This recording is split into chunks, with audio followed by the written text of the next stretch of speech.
Hello. So in this video, I'm going to address largely how to approach writing equations when you're dealing with two lines and they're applied to mixture problems. Okay.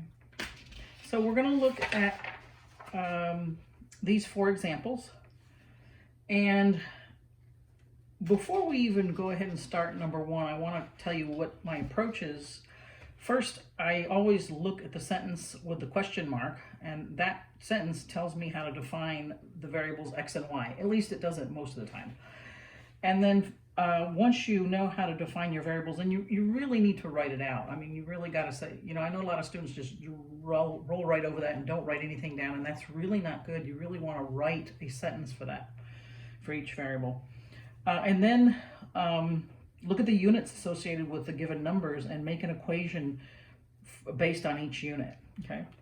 And by the way, these problems come from the book College Algebra by Beecher, Penna, and Bittinger, the 5th edition.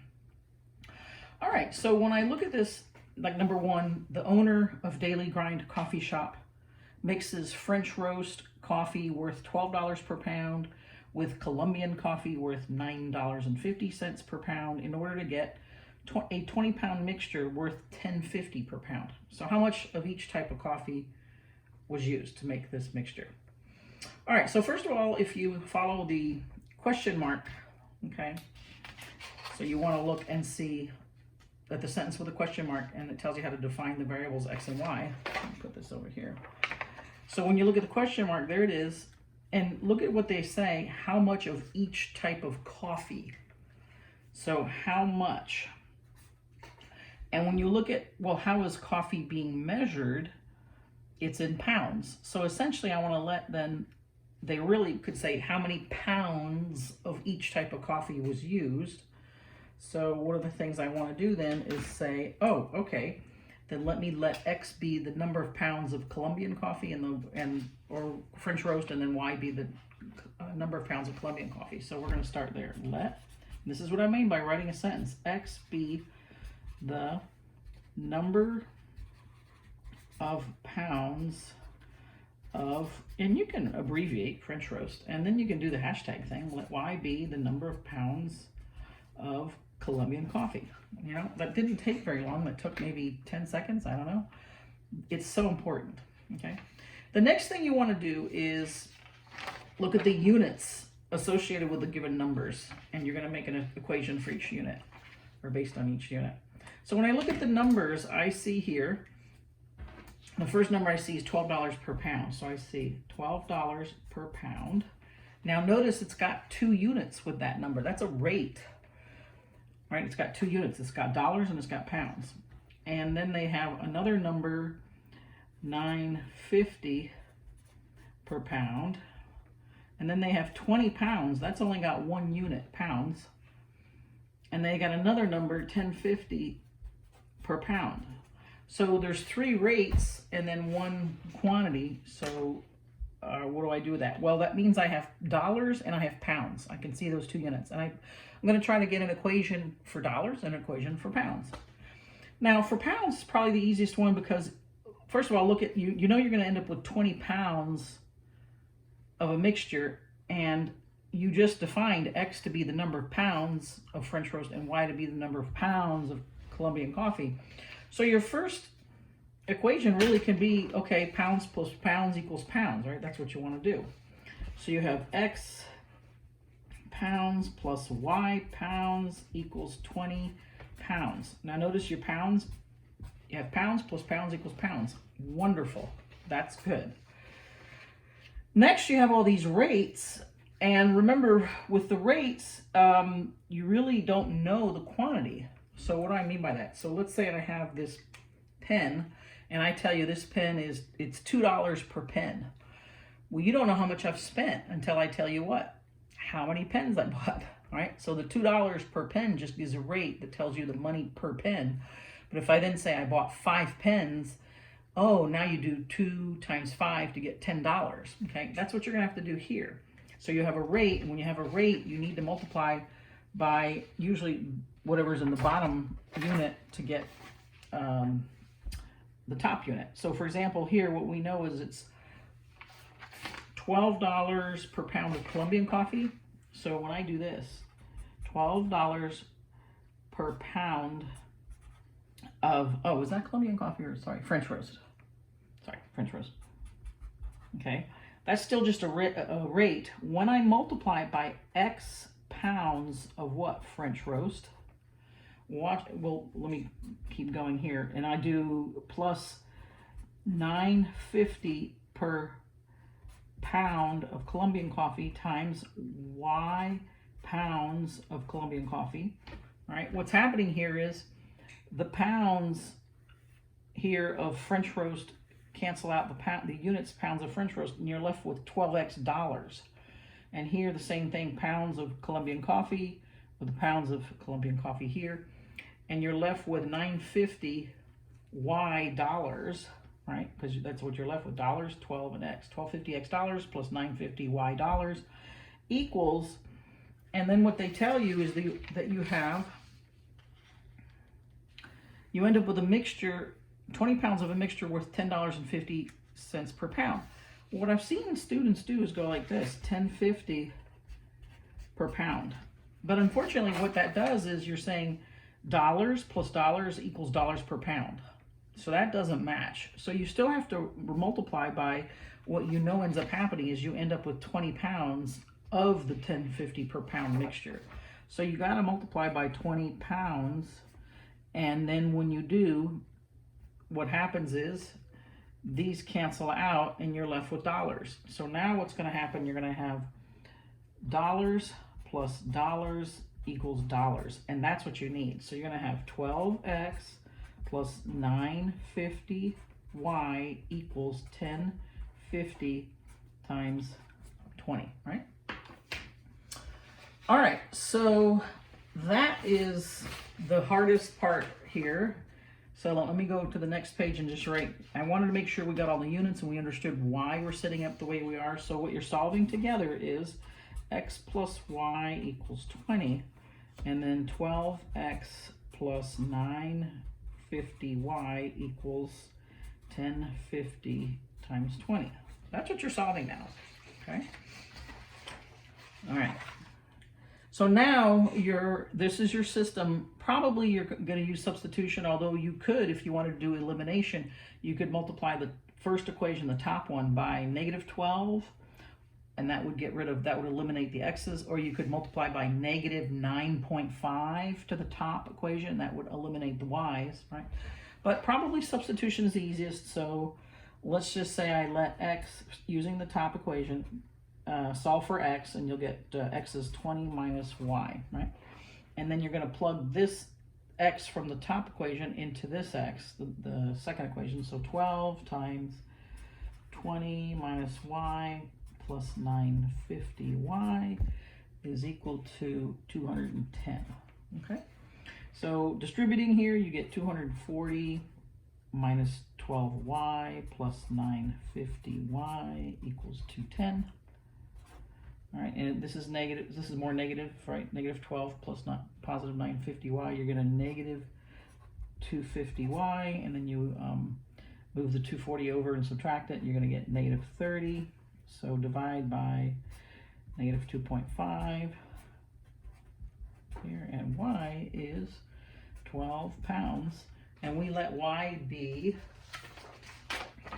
See, this is kind of nice. You go back, you go, oh, what did I let y be? The pounds of Colombian coffee.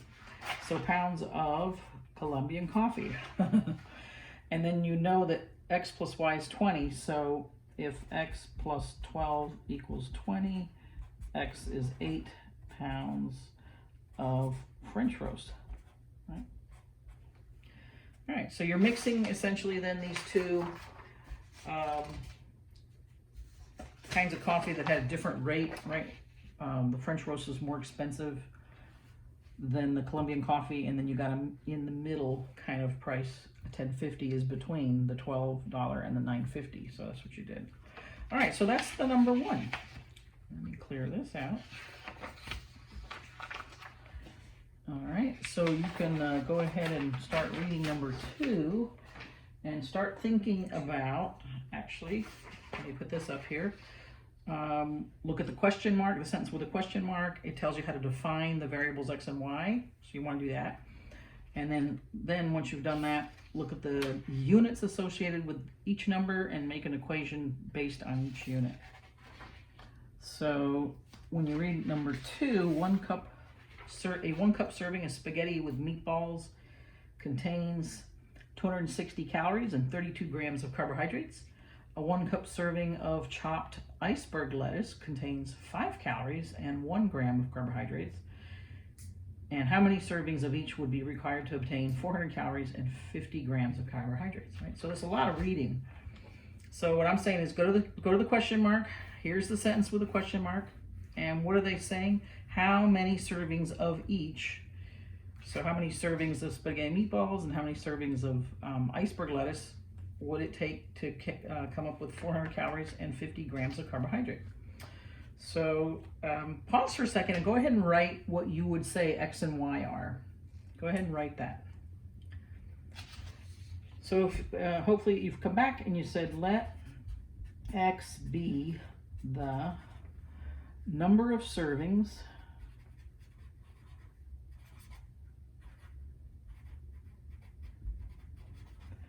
of spaghetti and meatballs. I know that might mean something else, but we mean spaghetti and meatballs. All right, so then let y be the number of servings of iceberg lettuce. Okay, so that's all it takes, right? The problem actually tells you, and you know you're mixing two things, so this almost always works, this process. All right, so then you look at your numbers, right? So where did that thing go? Right here.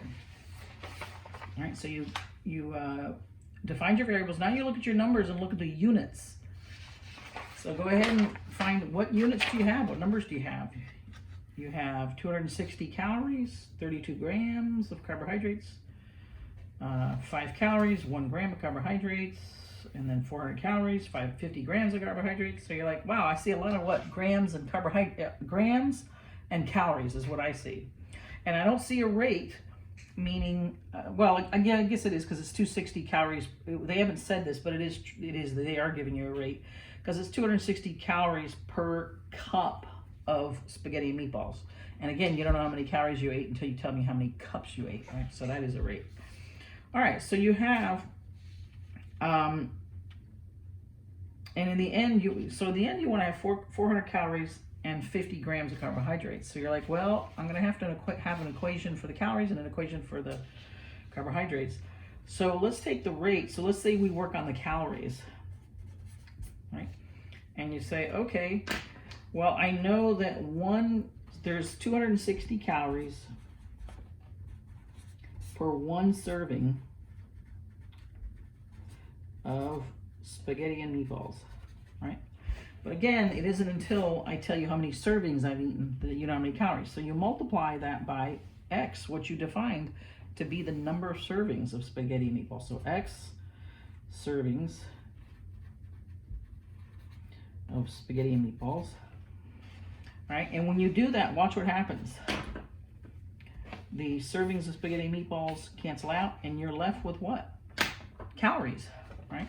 You do the same thing with the calories for iceberg lettuce, right? 5 calories per 1 cup, right? So you have 5 calories per 1 serving cup of iceberg lettuce times the way you defined this. You said y is the number of servings of iceberg lettuce. And again, when you multiply them and you cancel, these units cancel out, you're left with calories. And so you have that, and you end up with a total of 400 calories. So what you want to say is 260x plus 5y equals 260. And you'll be saying calories plus calories equals calories. And really, you're going to do the same thing with the carbohydrates. You're going to say, oh, the rate is 32 grams of carbohydrates per 1 serving of spaghetti meatballs. And then 1 gram of carbohydrates per serving of iceberg lettuce, and then you multiply that times the number of servings, which you have defined as x and y, respectively. So in the next one, you're going to have 32 times x plus 1y, and you want to cut, so you have, did I do that right? Yeah, so you have 32 grams of carbohydrates, and then 1 gram of carbohydrates for the iceberg lettuce. You end up with 50 grams total, right? So I promise you, if you break this down, for example, here you have 32 grams of carbs per serving of spaghetti and meatballs, right? Times X servings of spaghetti and meatballs, right? And when you do that, you're left with what? Grams of carbs. So that's the idea behind this. So this is what we're trying to solve. We're trying to solve this together, right? And let's go ahead and write it cleanly here. 260x plus 5y equals 260. No, is that right? 400. Sorry, I got that wrong. That should have been 400. My apologies. That should be 400. I didn't read the problem correctly there. 400. Ooh, glad I got that. So that's 260, but 400.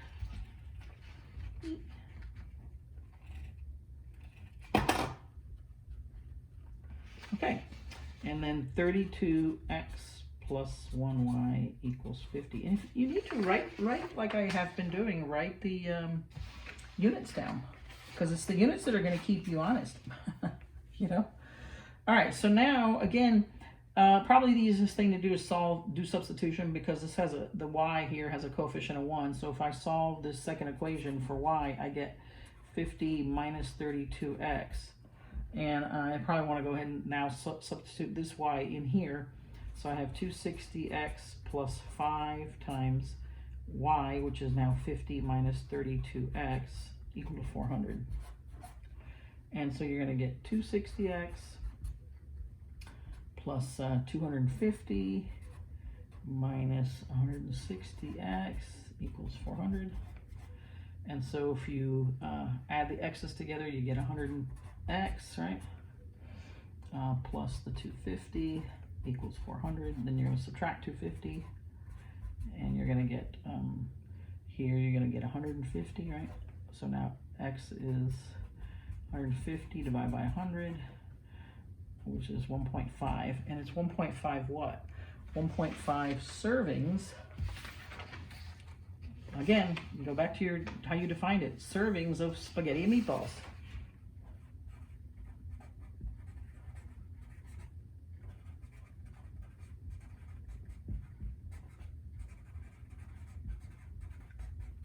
Now, how many servings of iceberg lettuce would you need? Well, let's see here. We have from up here, y equals 50 minus 32x, which we now know is 1.5. And when you plug all that in, you're gonna get y equals 2, and then servings of iceberg lettuce.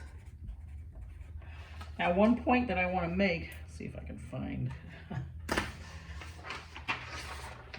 the other one that we solved. So this is the second one we solved, and here's the first one we solved.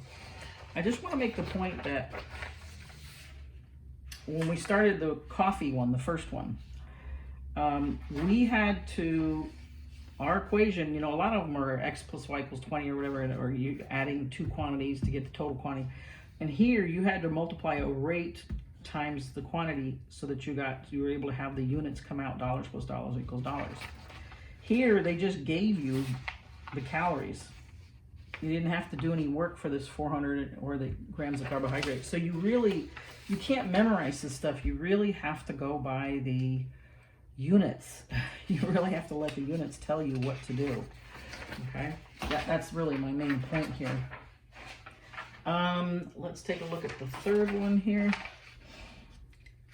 Charles inherited $15,000 and invested it in 2 municipal bonds that pay 4% and 5% simple interest. And by the way, simple interest is just what you invest, called the principal times the rate times the time. I equals PRT. So if you had $100 at 10% for a year, you multiply 100 times 0.1 times 1, and you get $10. So you'd get $110 back, but $10 of it is interest. The annual interest is $690. Find the amount invested at each rate. So what I would say here is go ahead and pause. Pause this and see if you can go ahead and, work this out and see if this works for you. Use the question mark, the sentence with a question mark to define your variables. Actually write down a sentence for each one, for X and for Y. And then look at the units and see if you can come up with an equation for each unit. Okay.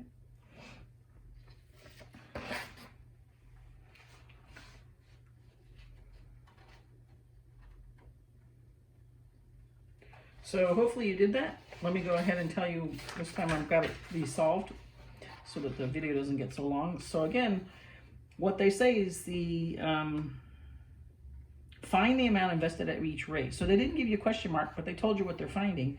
The amount invested at 4% and at 5%. So you let X be the amount of money invested at 4%, Y be the amount of money invested at 5%.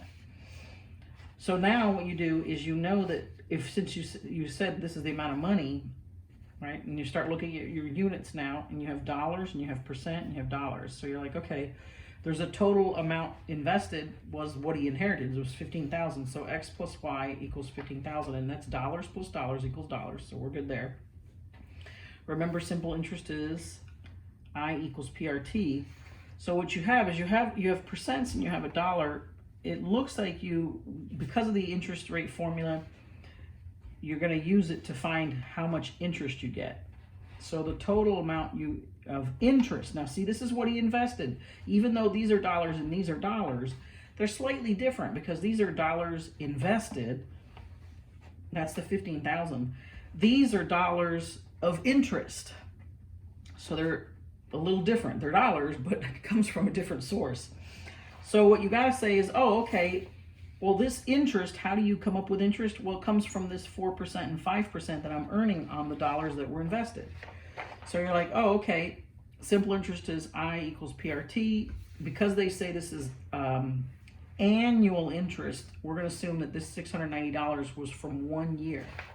So T equals 1 year.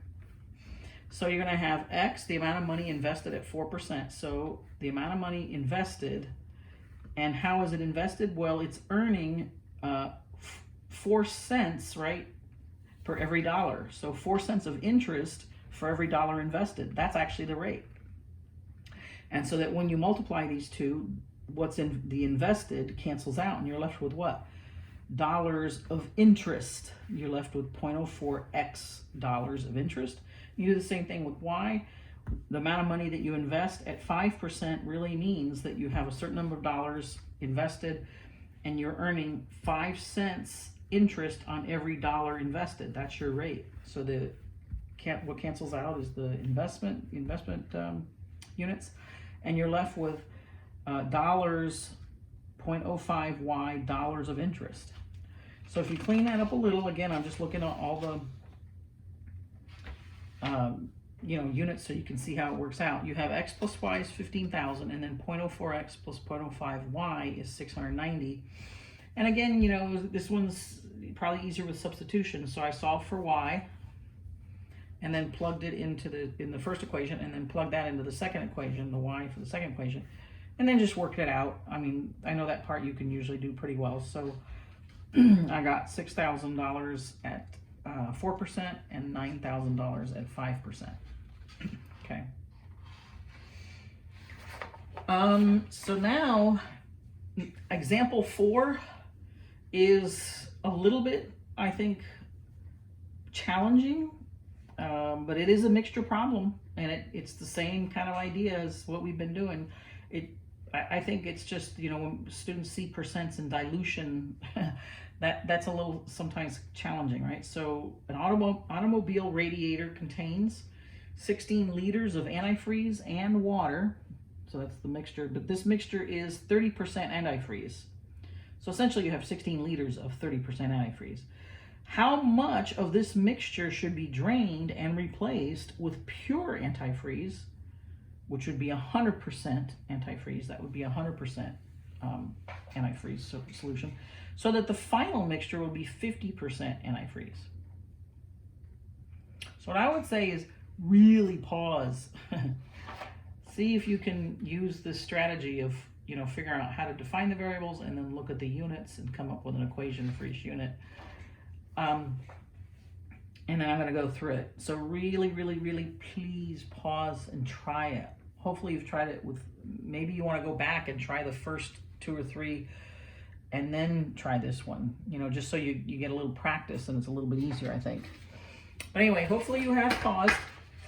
And what it says is how much should be drained of the 30% antifreeze, right? And then what are you doing? You're adding that same amount as the 100% antifreeze, okay?